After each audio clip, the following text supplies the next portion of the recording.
माय YouTube channel.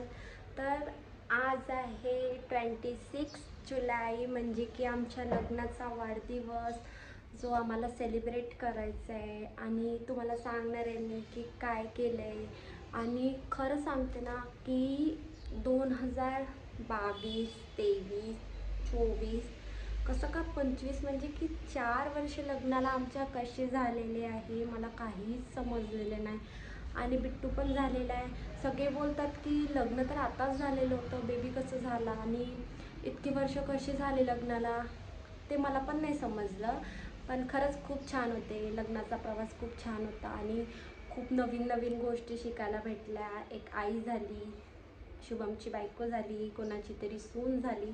सगळे कर्तव्य मी खूप छान पार पाडलेले आहे आणि आयुष्यात असंच काही करायचं आहे आणि खूप समोर पण जायचं आहे, म्हणून तुमचा थोडा सपोर्ट मला लागणार आहे। तर या परेडमध्ये ना मला खूप काही शिकायला भेटलेलं आहे। म्हणजे की लग्न झालं तेव्हापासून ना खूप निगेटिव्ह बोलणारे लोकसुद्धा माझ्या लाईफमध्ये आले आणि खूप पॉझिटिव्ह बोलून मला पुढं नेणारे लोकसुद्धा माझ्या लाईफमध्ये आलेले आहे। पण मला कुठेच काही थांबायचं नव्हतं आणि मला कंटिन्यू माझी लाईफ समोर न्यायची होती। म्हणून मी विचार केलेला होता की कोणाचं नाही ऐकायचं, करायचं फक्त आपल्या मनाशी, कारण माझ्या पाठीशी हे आहेत ना, मग मला कशाची भीती।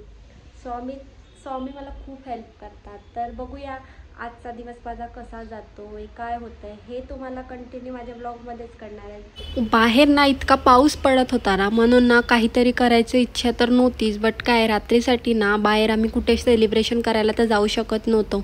म्हणून ना घरातच मी अशा प्रकारे छोले भिजत घातलेले होते, कारण माझ्याकडे 6-7 तास होते। तेवढ्या वेळामध्ये म्हटलं चला छोले तर भिजून जाणार आपले, कारण रात्री छोल्याची भाजी करायची होती। मस्त अशा प्रकारे सगळे कामं केले आणि बाहेर पाऊस पडत होता म्हणून म्हटलं चला चहा वगैरे पिऊन घेऊया।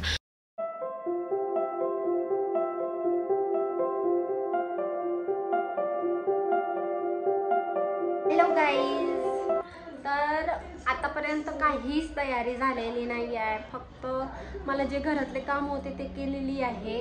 आता येणार शुभम, मग कंटिन्यू माझा ब्लॉग असंच बघत राहा आणि तुम्हाला समजणारच आहे की काय काय केलं, खाण्यामध्ये काय मेन्यू होता। कारण सेलिब्रेट तर फक्त आम्ही घरीच करणार आहे, कारण बाहेर जायचं म्हटलं तर इतका पाऊस आहे आणि वातावरण पण खूप बिघडलेलं आहे। म्हणून फक्त घरातच कार्यक्रम करायचे। तर कसं सेलिब्रेट करतो नक्की बघा।